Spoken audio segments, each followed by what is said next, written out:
ሰላም ጤና ይስጥልን የተከበራችሁ የጨፌ ሚዲያ ተከታታዮቻችን ትንታኔ ዘገባችንን ይዘንላችሁ ቀርበናል። እስከ መጨረሻ አብራችሁን እንድትቆዩ እየጋበዝን አሁን ወደ ዘገባችን እናልፋለን። የአፍሪካ ህብረት የፕሪቶሪያውን የሰላም ስምምነት አፈጻጸም እንዲከታተል ያቋቋመው ተቆጣጣሪ ቡድን በእስካሁኑ የትግበራ ሂደት ለፈጸማቸው ተግባራት እውቅና ሰጥቷል። የዩናይትድ ስቴትስ የአፍሪካ ቀንድ ልዩ መልእክተኛ አምባሳደር ማይክ ሀመርም ቡድኑ በሰላም ስምምነቱ ትግበራ ላይ ቁልፍ ሚና ተጫውቷል ብለዋል። በአዲስ አበባ ከተማ ካሄደው የሰላም ስምምነቱ አፈጻጸም ግምገማ የኢትዮጵያ መንግስትና የትግራይ ክልል ጊዜያዊ አስተዳደር ባለስልጣናት ለስምምነቱ የተሟላ ትግበራ ቁርጠኛ መሆናቸውን ገልጸዋል። በጥቂት ወራት ውስጥም ዳግም ለመገናኘት መወሰናቸው ታውቋል። የአውሮፓ ህብረትና የቡድን 7 አባል ሀገራት ኤምባሲዎችም ባወጡት የጋራ መግለጫ ሁለቱም ወገኖች ለስምምነቱ ቀጣይ አተገባበር አሳይተዋል ያሉትን ቀና አቋም በአዎንታዊ እንደሚቀበሉት አስታውቀዋል። የአፍሪካ ህብረት በፌዴራሉ መንግስትና በህወሓት መካከል ጥቅምት 23 ቀን 2015 ዓ.ም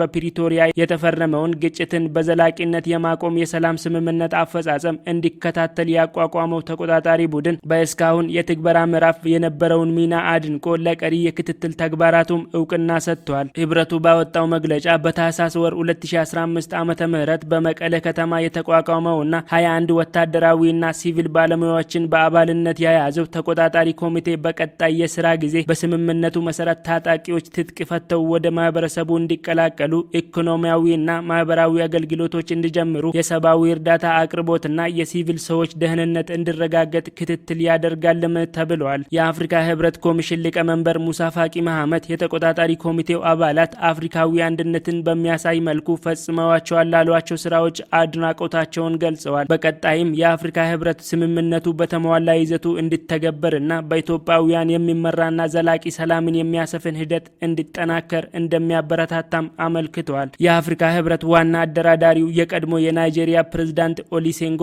ኦባሳንጆ የሜዳሊያ ሽልማት ያገኙ የስምምነቱ ትግበራ ተቆጣጣሪዎችን የተሰጣችሁ ሽልማት ለአፍሪካና ለህዝቧ እስካሁን ላበረከታችሁት አስተዋጽኦና በቀጣይ ለምትፈጽሙት ነው ብለዋል። ኢትዮጵያ የቀድሞ ታጣቂዎችን ለመበተንና ወደ ህብረተሰቡ ለመቀላቀል የሚያግዛት $1 ሚሊዮን የአፍሪካ ህብረት የሰላም ፈንድ ድጋፍ ማግኘቷን የጠቀሱት ደግሞ የህብረቱ የፖለቲካ ጉዳዮችና የሰላም የጸጥታ ኮሚሽነር አምባሳደር ባንኮሌ አድዌ ናቸው። የሰላም ፈንዱ የመጀመሪያዋ ተቀባይ ሀገር እንደሆነችም ተናግረዋል። በተጀመረው የሰላም ስምምነቱ የአፈጻጸም ግምገማ ላይ የተገኙት የዩናይትድ ስቴትስ የአፍሪካ ቀንድ ልዩ መልእክተኛ አምባሳደር ማይክ ሀመር በኬንያው ጄኔራል ራዲና የሚመራው የህብረቱ ተቆጣጣሪ ኮሚቴ በስምምነቱ ትግበራ ቁልፍ ሚና እንደተጫወተ ገልጸው አመስግነዋል። የኢትዮጵያ መንግስትና የትግራይ ክልል ባለስልጣናት ዘላቂ ሰላም በማምጣት ዙሪያ በቁርጠኝነት እንዲሰሩ አሳስበዋል። በተለይ ታጣቂዎች የመበተንና ወደ ህብረተሰቡ የመቀላቀል ተፈናቃዮችን ወደ ቀያቸው የመመለስ በሽግግር ፍትህ ተጠያቂነትን የማረጋገጥ ስራዎች ትኩረት ሊሰጣቸው እንደሚገባ በአጽንኦት አንስተዋል። የአፍሪካ ህብረት ባወጣው መግለጫ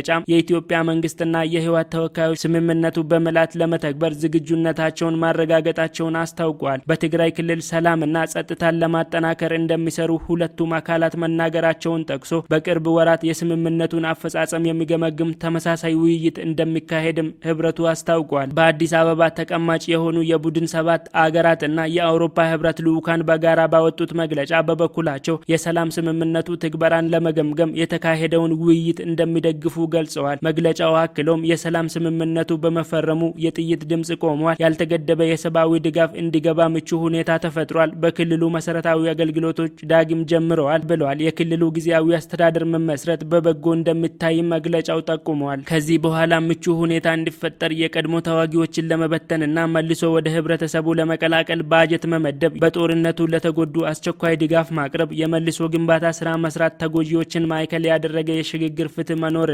ተጠያቂነት መኖር እንደሚገባ በመግለጫው ተነስቷል። በተጨማሪም ደህንነቱ የተጠበቀና በፍቃደኝነት የአገር ውስጥ ተፈናቃዮች ወደ ቀያቸው መመለስ ይገባል ብለዋል። የቡድን 7 አባል ሀገራትና የአውሮፓ ህብረት በመግለጫቸው የአፍሪካ ህብረት ያቋቋመው ስምምነቱን የሚከታተል ተቆጣጣሪ ቡድን እስካሁን አከናውኗል ያሉትን ተግባራት አድንቀዋል። በአማራና በኦሮሚያ ክልሎች ያሉት ግጭቶችም በተመሳሳይ በውይይት እንዲፈታ ጥሪ አቅርበዋል።